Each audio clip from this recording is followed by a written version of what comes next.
बिस्मिल्लाहिर्रहमानिर्रहीम। My dear viewers, अस्सलाम वालेकुम। ये जो एमसीक्यूज़ हैं, जिस तरह आपको ये तस्वीर दिखाया गया है KPC, FPC, NTS, PTS, OTS, ETA, cities और तमाम दूसरे स्क्रीनिंग टेस्ट, तहसीलदार, पीएमएस, इसके पास्ट एमसीक्यूज़ है जो बहुत अहम है। यानी इसका शुरुआत करते हैं। Did the government of India Act of 1919 give the right of separate electorate of Muslim in India? क्या गवर्नमेंट इंडिया एक्ट 1919 के तहत क्या मुसलमानों को यानी सेपरेट इलेक्टोरेट अलहदा अपनी जमात बनाने का हक दिया गया था? ये इसका आंसर कहता है कि नो। इसका आंसर क्या कहता है? Did the government of India act of 1919 give the right of separate electorate in Muslim in India? No. Election, ये दूसरा क्वेश्चन है। Election in Pakistan in 1988 were held on the basis of separate electorate. यानी 1988 का जो इंतखाब हुआ था किसकी base पर हुआ था? सेपरेट इलेक्टोरेट की बेस पर हुआ था। The name of one Muslim members who took part in writing the Nehru report. उस एक मुसलमान का नाम बताएं जिन्होंने नेहरू रिपोर्ट लिखने में हिस्सा लिया था। शोएब कुरैशी। उसका नाम क्या था? शोएब कुरैशी। यानी the year when Quaid-e-Azam decided the Muslim league would join the interim government of India. Quaid-e-Azam ने फैसला किया था कि मुसलमान को ज्वाइन करना चाहिए अबूरी हुकूमत इंडिया का। कब? 1946 में। कब? 1946 में। The name of non Muslim members who took part who become a prime minister in the interim government on Muslim league behalf JN Mandal legislative बना था। क्या वो बना था? The name of non Muslim member यानी गैर मुस्लिम मेंबर का नाम बताएं।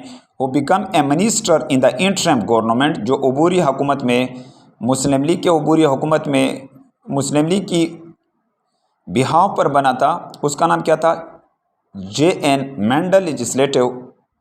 The name of person who has been governor general as well as prime minister of Pakistan. यानी उस शख्सियत का नाम बताएं जिसका नाम जो गवर्नर जनरल भी था और प्राइम मिनिस्टर था पाकिस्तान का, ख्वाजा नाज़मुद्दीन। उसका नाम क्या था? Khawaja Nazimuddin. The name of person who has been governor general as well as prime minister of Pakistan, Khawaja Nazimuddin. ज़िल इलाही मीन्स शेडो ऑफ अल्लाह। ज़िल इलाही का क्या मतलब है? Shadow of Allah. Jallianwala Bagh firing took part at. यानी जलियांवाला बाग का जो फायरिंग हुआ था ये कहाँ पर हुआ था? अमृतसर में। द स्वदेशी मूवमेंट मीन्स, स्वदेशी मूवमेंट का क्या मतलब है? बाइकाटिंग ब्रिटिश गुड्स। बाइकाट करना था ब्रिटिश गुड्स यानी ब्रिटिश चीज़ों का। The battle of Plassey took place. जंग प्लेसी का कब हुआ था? प्लासी का जंग कब हुआ था? 1757 में। ये किसके दरमियान हुआ था? Between the nawab of Bengal के नवाब में और एंड ब्रिटिश और बरतानियों में। द सिविल डिसोबीडियंस, सिविल नाफरमानी movement was started on. Civil disobedient movement कब शुरू हुआ था? 12 March 1930। Mister Cripps visited in 1942। Pakistan become Islamic republic of Pakistan in 1956। Pakistan Islamic republic बना था कब? 1956 में। Who was the last governor general of Pakistan? Last governor general Pakistan का कौन था? Sikandar Mirza. The one unit bill was accepted by the parliament in 1955 when Mohammad Ali was the prime minister of Pakistan. One unit bill कब accepted किया था? 1955 में। जब कौन था वज़ीर आज़म उस वक्त? कौन था? मोहम्मद अली था। क्या था? कौन था वज़ीर आज़म? मोहम्मद अली था। जो वन यूनिट बिल पास हो रहा था 1955 में, उस वक्त कौन था? मोहम्मद अली था।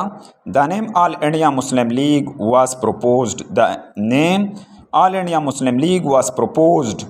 ऑल इंडिया मुस्लिम लीग का जो नाम था ये किसने तजवीज़ किया था? सर आगा खान थर्ड, यानी सर आगा खान स्वयं ने। Who has appointed for its first president, इसका फर्स्ट प्रेसिडेंट क्या था ऑल इंडिया मुस्लिम लीग का? यानी आगा खान स्वयं था। जिस तरह इधर दिखाया गया है, the name all India Muslim League was proposed by sir Aga Khan third, sir Aga Khan third था उसका। हु हैज़ अपॉइंटेड, जो इसका पहला प्रेसिडेंट भी था सर आगा खान थर्ड।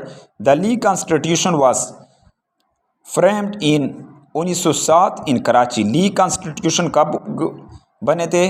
1907 में। The second round table conference was held in the year 1931 in London. Second round table conference कब हुआ था?